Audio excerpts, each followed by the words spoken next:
Foreign affairs officials are concerned about new Cuban exit visa policies, which could have an impact on illegal migration. Under the new laws, Cubans will no longer need an exit visa permitting departure from Cuba or an invitation from a resident in their destination country in order to travel. They can also stay abroad without losing their citizenship or other rights, including free health care for up to 24 months, more than twice as long as was previously allowed.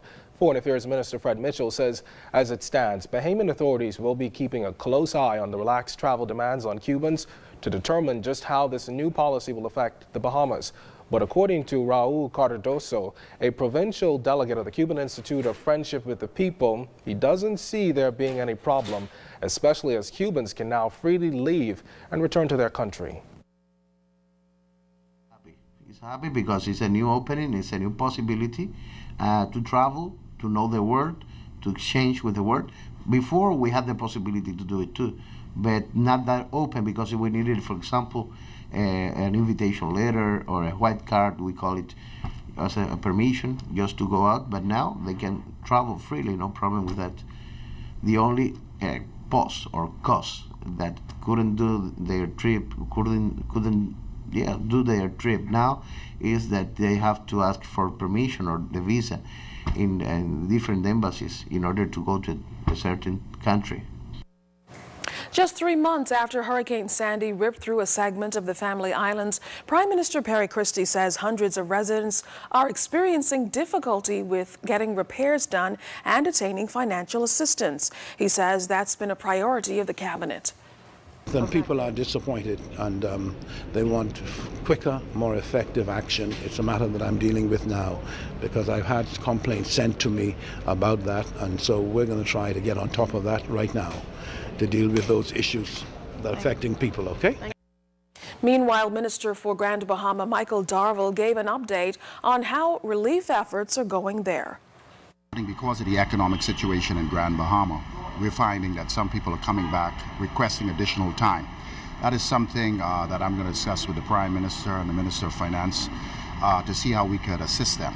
One of the things of concern is that the unemployment situation and the need for indigent and those who are unemployed for assistance for repairs. We're working diligently to try to find assistance. And in short order, we would definitely have a plan in place with building materials and assistance for repairs. So that is going quite well, and hopefully by the end of this month that will be sorted out. The Social Services Department says it will need additional funds, which will be reflected in the upcoming midterm budget. The ministry says the allocation is to assist Bahamians in need of food, rent assistance, and help with their electricity bills. We have a large volume of persons coming forward with needing assistance for light and also for rent. Okay, and so those will, the community support unit continues to bear the real brunt of the onslaught from persons who are unemployed and of this recession. Now, while she could not put a dollar value on just how much her ministry would need at this time, Minister Griffin says food assistance is a top priority. I expect that we will be requiring additional fundings for areas like food, particularly, and perhaps for rental assistance, but definitely food, which is a high priority right now. And but we expect that as we move forward into the new year, you'll see a more responsive social services to the needs of our people.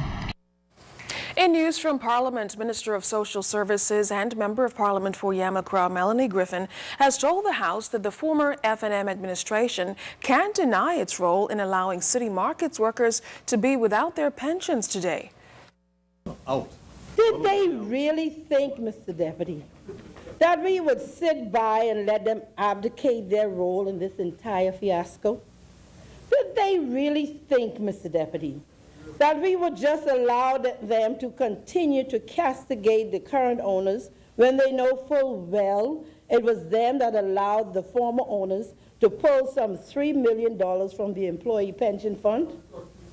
What is even worse, Mr. Deputy, is that members opposite, I come into that in a minute.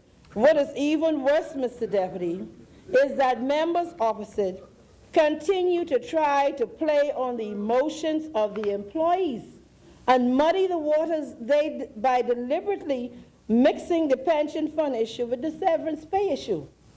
What they should be doing, Mr. Deputy, is falling on their knees and begging the employees for forgiveness for what they have done. Meantime, Minister Griffin is happy that the Pension Act will provide equality in pension payouts. And I am particularly pleased with the inclusion of Clause 49, which will prohibit discrimination in pension funds on the basis of gender. This means a lot to our women as we continue to fight the battle of equal pay for equal work. A new book chronicling the history of the local Anglican diocese is about to be launched. A Goodly Heritage profiles the Anglican churches in the Diocese of the Bahamas and the Turks and Caicos Islands and presents an historical account of the Anglican Church in the two island nations. Readers will get an overview of each of the 96 congregations and all serving clergy as the diocese celebrates its 150th anniversary. Bishop Leish Boyd Sr. calls the new book historic and monumental. Goodly Heritage is the first comprehensive history of the diocese. It catalogues the evolution of the Christian presence in these islands and the development of the Anglican Church, which in so many respects is the evolution of our two peoples and our two countries, the Bahamas and the Turks and the Caicos Islands. To say that the Anglican Church has been an integral part of both is an understatement. The history of the Anglican diocese is a story that must be catalogued, proclaimed, and known. This work of history is absolutely critical at this juncture when the diocese has just celebrated its 150th anniversary of establishment, which coincides with the 150th anniversary of the town of Nassau being created a city.